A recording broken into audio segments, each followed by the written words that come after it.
I have a really simple message tonight. If you're a good learner, this is an incredible time for you to be alive. We live in the age of ideas and information and innovation. It's estimated that knowledge doubles every 12 months. We have nanotechnology, we have artificial intelligence. If you're a good learner, this is a crazy cool time to be alive. But I met a kid the other day. His name is Jonathan. He's a fourth grader. And he explained to me that he doesn't like school, and he is not very good at reading, and he really doesn't understand math. It just doesn't make sense. He wishes he didn't have to come to school. There are a whole lot of kids like Jonathan out there. In fact, the national data tells us that 2/3 of all American kids are not proficient grade-level readers by fourth grade. If you're poor, the numbers get worse. 80% of poor kids are not proficient grade-level readers, even though the curriculum will treat them as if they are.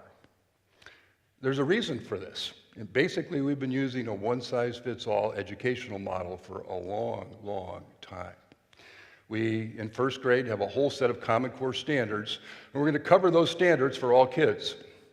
We're going to teach lessons, we're going to give tests, we're going to give grades, and we're going to move on to the next lesson, whether you're ready or not. The teacher has a pacing guide to make sure that everything gets covered, but for a whole lot of kids, it's just not working.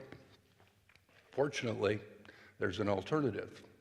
It's been around for a long time, and it's something that everybody here kind of already understands. If you've ever taught a kid to ride a bike, if you've ever taught a kid to play an instrument, you understand the basics of competency-based learning. You get to know the kid, you give him an activity at his or her level, you keep working at that level for as long as necessary for them to master that skill, and only then do you move up to the next level of challenge. It's not rocket science. It's been around for a long time in medical training, in engineering, for plumbers, for electricians, for airplane pilots. Fortunately, in the last decade, a whole lot of colleges and universities have started to use it as well. And in the last few years, some of the K-12 schools have finally come online with the leadership of some places like New Hampshire. Jonathan's school doesn't do that.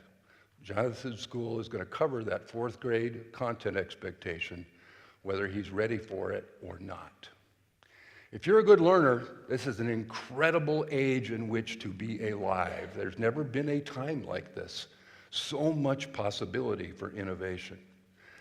But vulnerable kids like Jonathan are getting crushed by a one-size-fits-all educational system.